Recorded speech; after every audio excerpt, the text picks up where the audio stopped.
Hello and welcome. In this lecture, we will implement forward propagation using Python. We will understand the code using one example and code it using Python. During this lecture, we will also understand various libraries and functions which we will use for the purpose of implementing forward propagation in neural network. I wish that you go through the practical implementation code properly and implement it your own for different input nodes, different layers, and their node values. So, let us start our journey. In reality, neural networks are consist of several hidden layers and each layer contains many nodes. Hence, it is not possible to compute weights and bias and obtain the activation of each node manually. Here, we will understand and write a code which will be generalized from and network and compute the activation for each node that leads to final output. Our general network will have n nodes in input layer and several hidden layers where each hidden layer will have m nodes.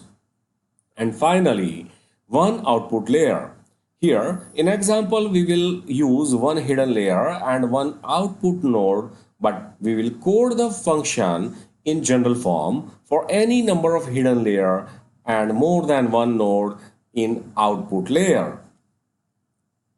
Now, let us initialize the network. As shown in the code, we import NumPy library and then initialize the network. Number of input layers nodes are n equal to 2. We initialize number of hidden layers as 2 for our example, and each hidden layer will contain two nodes. Output node is 1 and number of nodes in previous layer is n. And finally, we initialize the network as an empty dictionary.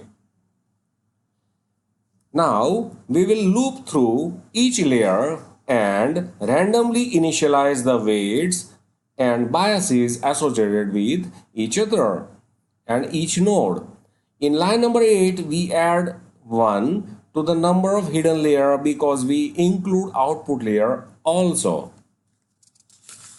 In line 9 and 10 of node, we name the layer as output layer if the loop reach to the end and also initialize the num nodes as num nodes output. Otherwise, as shown in line 12 onwards, we name the layer with current layer value and also initialize the num nodes. Now that we have defined the structure of the network, let us go ahead and initialize the weights and the biases in the network to random numbers. In order to be able to initialize the weights and the biases to the random numbers, we will use NumPy library. Now, we will initialize weights and biases associated with each node in the current layer, giving a loop as shown in line number 16 for each nodes. We initialize the weights and bias as shown in line 19 and 20 with decimal value precision up to 2. Just to check all layers and their nodes with corresponding weights and bias, we use print command to display our network as shown in line number 20. Great. So now with the above code, we are able to initialize the weights and the biases pertaining to any network of any number of hidden layers and number of nodes in each layer. Now our task is to initialize the network is over. We keep these nodes into a function and create a function named Initialize Network as shown here. It will be easy for us to use the function as and when required. This will be a general purpose function to which we will pass number of input nodes, number of hidden layers, number of nodes in hidden layers, and number of output nodes. This function will create the network as we saw by now. You can pause the lecture and understand this code which we already discussed in previous slides. Okay, now for practical implementation, we will use this initialize network function to create a network which will have 5 input nodes, 3 hidden layers, having 3 nodes in first layer, 2 nodes in second layer, and 3 nodes in the third layer, and finally 1 node in output layer. We will call this network as small network as shown in the code. Now, we will create a function that will compute weighted sum z at each node. As you know, the weighted sum is input value that will be x1, x2 up to xn at input layer and activation a11, a12 up to ann for corresponding hidden layers.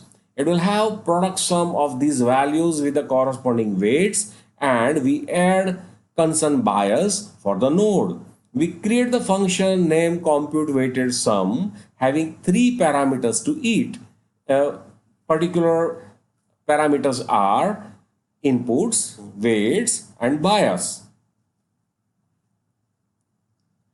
Now we will use the function compute weighted sum which we created to compute the weighted sum at the first node in first hidden layer.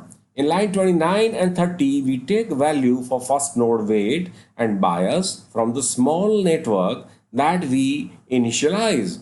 We pass these values as parameters along with the input nodes in line 31 to the compute weighted sum function. It returns the weighted sum for the first node which we displayed in line number 32. Now, the next step is to compute the activation for the node. I would like to remind you that the output of each node is simply a nonlinear transformation of the weighted sum. We use activation functions for this mapping. Let us use the sigmoid function as the activation function here. So let us define a function that takes a weighted sum as input and returns the nonlinear transformation of the input using the sigmoid function. We have defined node activation function in line number 32. We will use this node activation function in code line 33 to compute the output of the first node in the first hidden layer. And finally, we will display it in line number 34. You can observe the output. So by now we have completed our all pieces of task. We will understand the forward propagation steps and integrate all the functions and codes that we have written to implement using a final function forward propagate having 2 parameters network and inputs as shown at line number 35 in coming slide. And this function applies 2 functions that we already created called compute weighted sum and node activation function to each node in the network and propagate the data all the way to the output layer and outputs a prediction for each node in the output layer. We are going to accomplish this task in 6 steps. Step 1 is start with the input layer as the input to the first hidden layer. Then step 2 is compute the weighted sum at the nodes of the current layer, followed by step 3 to compute the output of the nodes of the current layer. In step 4, we will set the output of the current layer to be the input to the next layer.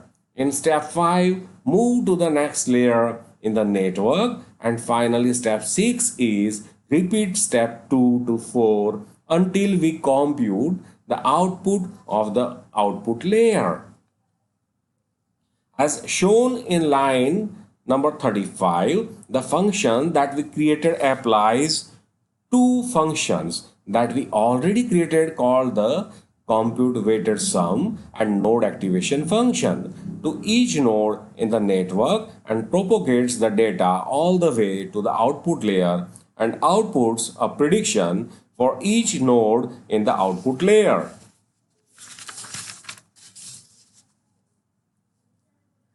Finally, we will use the forward propagate function to compute the prediction of our small network as shown in line number 36. We pass two parameters, small network and inputs to the function and obtain the prediction. It will display the outputs at each layer for each nodes. Since the first hidden layer is having 3 nodes as per our example, it shows 3 activation output values for these 3 nodes. Similarly, for hidden layer 2 having 2 nodes and hidden layer 3 having 3 nodes. Finally, the line 37 display predicted value for the network as 0.929226. So, we build the code to define the neural network. Let us take an example and implement the code which we define for the neural network. We can specify the number of inputs that neural network can take, the number of hidden layers as well the number of nodes in each hidden layer and the number of nodes in the output layer. We first use the initialize network to create our neural network and define its weight and bias.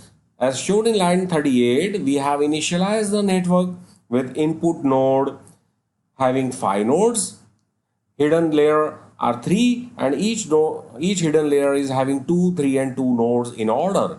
And finally, output layer is having 3 nodes. We have named this initialized network as my network and show in code line number 38. Then for given input, we initialize random values as input for 5 input nodes as shown in line number 39. Finally, we compute the network prediction as shown in line number 40. Since we have initialized the output layer having 3 nodes, 3 predictions will be generated for as shown in line number 41, which is displayed as output. Notice that in this example, we have generated multiple predictions. Till now, we generated a single prediction which we can use for linear regression. However, in current example, we have taken 3 predictions which we can use for classification. Now, let us take another example for forward propagation. Using the function we created so far, you can use this code for creating your own network having different network layers and each layer having different nodes and obtain predictions. As we discussed, these network functions can be used for any number of input nodes and any number of hidden layers with any number of nodes and output predictions as single or multiple using forward propagation function. In this example, we are using the function for 4 input nodes, 4 hidden layers, each having 3, 2 and 3 nodes in order, and finally output or prediction layer having 3 nodes. You can see the output for this particular example. Here in this particular example, we have taken one more example and we are using input layer having 4 nodes, 5 hidden layers and 2 nodes. And in similar way, we are observing the output. Using the forward propagate function, we obtain the prediction and finally we display them. You can observe the output of the prediction here as well.